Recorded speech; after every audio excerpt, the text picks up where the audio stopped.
I'm sorry, Victoria. It's all gone. The houses, the cars, the private jet, everything. I'm broke. Kelvin Ideal sat at a table covered in red roses and expensive candles. It was Valentine's Day. He had just told his girlfriend of 2 years that he had lost every single penny. He looked at her, his eyes filled with fake tears, waiting for her to reach across the table and hold his hand. He wanted her to say, "It's okay, Kelvin. We have each other." But Victoria didn't move toward him. Instead, she stood up. She didn't look sad. She looked angry. She grabbed her $10,000 designer handbag and stared at him like he was a piece of trash on the sidewalk. "Broke," Victoria hissed. "Kelvin, I didn't sign up for broke. I have a reputation. I have a lifestyle. If you don't have money, then you don't have me." Without another word, she turned around and walked out of the most expensive restaurant in the city, leaving Kelvin alone with a bill he couldn't pay and a heart that was finally seeing the truth. As she slammed the door, Kelvin didn't cry. He reached into his pocket and pulled out a small remote control. He pressed a button, and the lights in the restaurant changed from romantic red to a bright, cold white. He stood up, straightened his suit, and looked at the waiter. "Did you get all that on camera?" Kelvin asked. The waiter nodded and pointed to a hidden lens in a flower vase. Kelvin smiled, but it was a sad smile. He had just lost the woman he thought he loved, but he had gained something much more important. But what Kelvin did next would change Victoria's life forever, and she had no idea that the bankruptcy was just the beginning of his real plan. Before we continue this story of lessons and surprises, where are you watching from? Let me know in the comments. I read the comments, and I love seeing how far this community reaches. And if you're new here, please subscribe now so you don't miss the next story. Like this video to support the channel, and share it with someone who loves a good story. To understand why Kelvin did this, you have to know who he is. Kelvin Ideal was not born with a silver spoon in his mouth. When he was a little boy, he lived in a tiny apartment with his mother. They often had to share a single piece of bread for dinner. Kelvin promised his mother that one day, they would never be hungry again. Kelvin worked harder than anyone. He cleaned floors, he sold newspapers, and he studied until his eyes hurt. By the time he was 30, he had built a massive company that made computers. He became a billionaire. He had everything: a house with 20 bedrooms, a garage full of gold cars, and a wardrobe full of suits that cost more than a house. But Kelvin was lonely. His mother had passed away, and he felt like everyone who met him only liked him because of his wallet. They didn't care if he was kind or funny. They only cared if he could buy them diamonds. Then, he met Victoria. Victoria was a famous model. She was beautiful, with long hair and a smile that looked like sunshine. When Kelvin first met her at a charity party, she seemed different. She told him she loved his heart, not his money. For 2 years, Kelvin showered her with gifts. He took her to Paris for lunch and the Maldives for the weekend. However, Kelvin's best friend, Deji, wasn't so sure about Victoria. Deji was Kelvin's assistant, but they were like brothers. Deji had seen the way Victoria looked at the price tags of her gifts. "Kelvin," Deji said one day while they were at the office, "she only smiles when you buy her something. Have you noticed that?" Kelvin shook his head. "No, Deji. She loves me. She stayed with me when I had a cold last month." "Kelvin, you had a cold in a penthouse with a private chef," Deji replied. "That's not a test. You need to know if she loves you or the billionaire." That was the moment the Valentine's test was born. Kelvin and Deji spent weeks planning it. They made fake bank documents. They told the news that Kelvin's company had failed. They even hired fake debt collectors to come to the house. The night before Valentine's Day, Kelvin and Victoria were sitting on the balcony of their mansion. The city lights were twinkling below them. "Victoria," Kelvin asked softly, "if I lost everything tomorrow, would you still be here?" Victoria laughed and sipped her expensive juice. "Oh, Kelvin, don't be silly. You're the smartest man in the world. You'll never lose your money. But of course I'd stay. We are soulmates." Kelvin wanted to believe her. He really did. He felt a spark of hope. Maybe Deji was wrong. Maybe Victoria was the kind, empathetic person he hoped she was. He reached out and touched her hand. He felt happy. He felt safe. But then, Victoria's phone buzzed. It was a notification from a jewelry store. She immediately stopped looking at Kelvin and started scrolling through pictures of diamond necklaces. "You should buy me this for Valentine's Day," she said, not even looking at him. It would look so good on my social media. Kelvin's heart sank. He realized that tomorrow, on the most romantic day of the year, he had to go through with the plan. He had to see the truth, even if it hurt. The next morning, Valentine's Day, while Victoria was eating breakfast, two men in dark suits knocked on the door. They weren't real police, but they looked very scary. They were actors hired by Kelvin. "Kelvin, ideal," one of the men shouted. "We are here to start taking the furniture. Your accounts are frozen. You owe the bank $5 billion. Victoria dropped her toast. What? What is he talking about, Kelvin? Kelvin pretended to be terrified. He shook his hands and looked at the floor. I made a mistake, Victoria. I invested in something bad. The company is gone. We have to leave the house by tonight. Victoria's face turned from a tan glow to a ghostly white. She didn't ask if Kelvin was okay. She didn't ask how she could help. "My clothes," she screamed. "Can I keep my designer bags?" "No," the fake officer said. "Everything belongs to the bank now." Victoria ran to her room and started stuffing things into a suitcase. Kelvin watched her from the hallway. He felt a deep sadness. Even now, she was only thinking about herself. But he had one more part of the test. He wanted to see if a romantic dinner, his last one, could change her mind. That brings us back to the restaurant. Kelvin had hoped that in a quiet place, away from the debt collectors, Victoria would show some empathy. He thought that maybe, just maybe, she would choose him over the money. But as we saw, she didn't. She chose the bags. She chose the lifestyle. She abandoned him at his lowest moment, or what she thought was his lowest moment. After Victoria walked out of the restaurant, Deji came out from the kitchen. He wasn't wearing an apron anymore. He was wearing his usual business suit. "I'm sorry, buddy," Deji said, putting a hand on Kelvin's shoulder. "I wish I had been wrong." Kelvin stood up and looked at the door Victoria had just exited. "Don't be sorry, Deji. Now I know.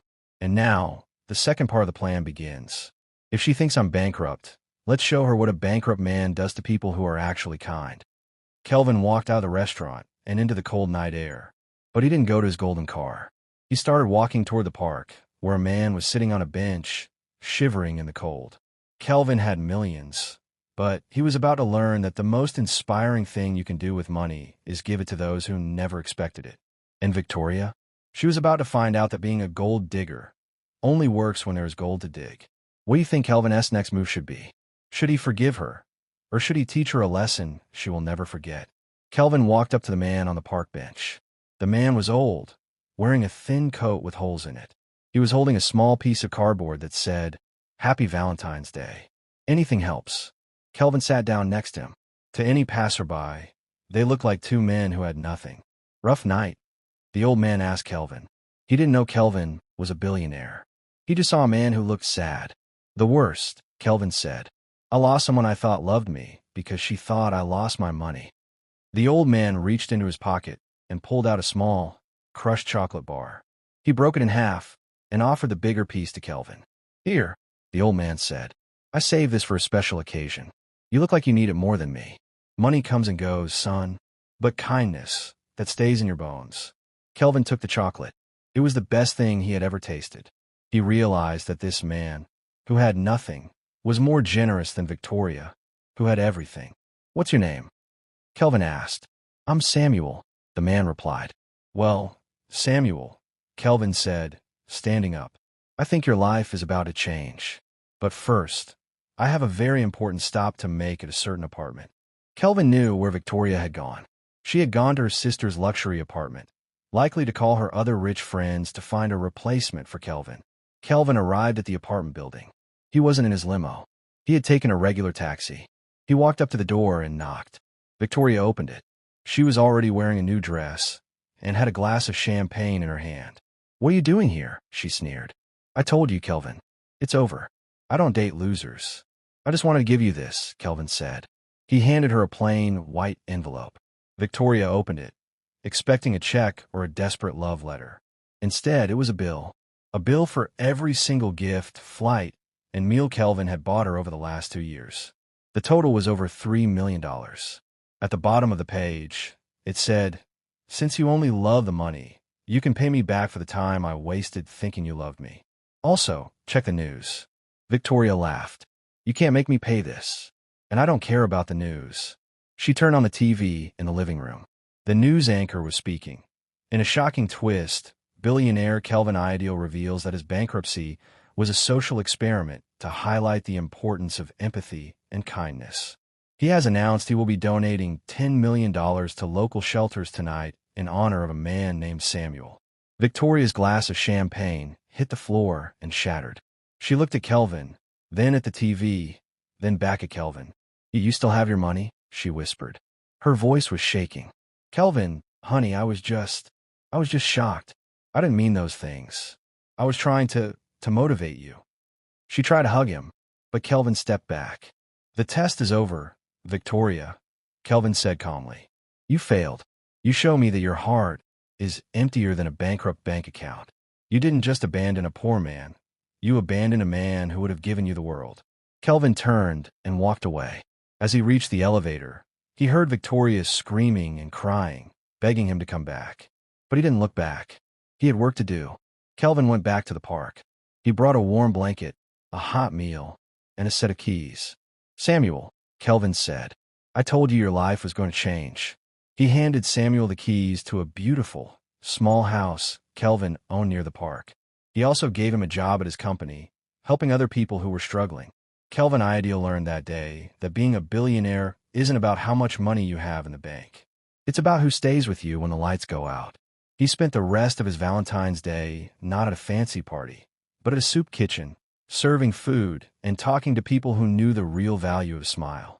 3 weeks later, the soup kitchen was loud, warm, and full of life. People laughed. Pots clanged. Someone burned the bread.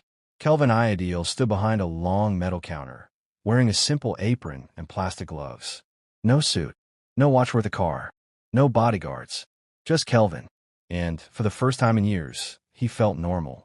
He had spent 3 weeks coming here every evening. Not for cameras, not for headlines. He had refused interviews. He told Deji, "If anyone films this, I'm gone." So they didn't. He washed dishes. He served soup. He listened. And that's where he met her. She arrived every day at exactly 6:10 p.m. Always late. Always apologizing. Always smiling. She had messy brown hair, usually tied in a loose bun, old sneakers, jeans with paint stains, and hands that were always covered in tiny spots of blue, green, or yellow. Her name was Fatima. She volunteered after work. Kelvin noticed her on the 4th day. Not because she was flashy, because she was kind. One night, a little boy dropped his bowl of soup. It spilled everywhere. People stared. The boy started crying. Before anyone reacted, Fatima knelt down. "It's okay," she said gently. "Now I just get fresh soup. Best deal ever." She winked at him. Kelvin watched from across the room and felt something shift inside his chest. Fatima walked up to Kelvin's station one evening. "Hey," she said. "You knew, right?" Yeah," Kelvin replied. "I'm Fatima. You're doing great. Most people quit after burning themselves twice." He smiled. "I've only burned myself once." "Impressive," she laughed. From that day on, they talked. About everything. Movies. Bad coffee. Childhood memories. Dreams. Kelvin never told her who he was. To her, he was just Kelvin, the quiet guy who cuts carrots too slowly. And he loved that. One rainy night, after closing, Fatima sat beside him on the back steps. She handed him half of her sandwich. "You look tired," she said. "I'm okay," he replied. She studied his face. "No, you're not." Kelvin hesitated. Then, for the first time, he told the truth. Not about money. About pain. About his mother. About Victoria. About feeling used. About being afraid to trust again. Fatima listened without interrupting. When he finished, she said softly, "That sounds really lonely." That was it. No advice. No judgment. Just understanding. And Kelvin almost cried. A week later, Kelvin asked her out. "Want to get coffee sometime?" he said nervously. She smiled. "Only if it's cheap coffee. I'm broke." "Perfect," he said. "So am I." They went to a tiny cafe. Plastic chairs. Cracked tables. $5 pastries. Kelvin had eaten meals worth thousands. This one meant more. They talked for 4 hours. Fatima told him she painted murals in poor neighborhoods for free. "People deserve beauty," she said, "even when life is ugly." Kelvin stared at her. "How are you single?" he asked. She shrugged. Most guys don't like that I care more about art than money. Kelvin smiled. Idiots. 3 months later, Deji found Kelvin at the kitchen. You're in love, Deji said. Kelvin didn't deny it. But she doesn't know, Deji added. I know. You can't hide forever. Kelvin sighed. I'm scared. Of what? That she'll change. So he told her. One evening, he invited Fatima to his apartment. It was actually his smallest place. Still huge. Still beautiful. She froze. Kelvin, what is this? He took a deep breath. My real life. He told her everything. The company. The money. The test. The fame. When he finished, he waited. For shock. For excitement. For greed. Fatima was quiet. Then she said, So you lied to me. Yes. She stood up. His heart dropped. Then she smiled. But only about money. Not about who you are. She walked him. You're still the guy who burns soup and listens to strangers. He nodded. And you still owe me cheap coffee, she added. He laughed. Relieved. Free. A year later. Kelvin no longer hid. But he no longer showed off. He built shelters. Funded art programs. Opened schools. With Fatima. She painted murals on every building. Kids called her the color lady. Kelvin called her home. One evening, in the same park where he met Samuel, Kelvin knelt down. No crowd. No cameras. Just them. Fatima, he said, you loved me when you thought I had nothing. Will you love me forever, even when I have everything? She wiped her tears. Idiot, she said. I already do. She said yes. Kelvin Ideal was once called the paper king. A man rich on paper. Poor in love. Now, he was something better. A man rich in trust. Rich in purpose. Rich in heart. And beside him walked a woman who never once asked, how much do you have? Only, how can we help? And that made all the difference.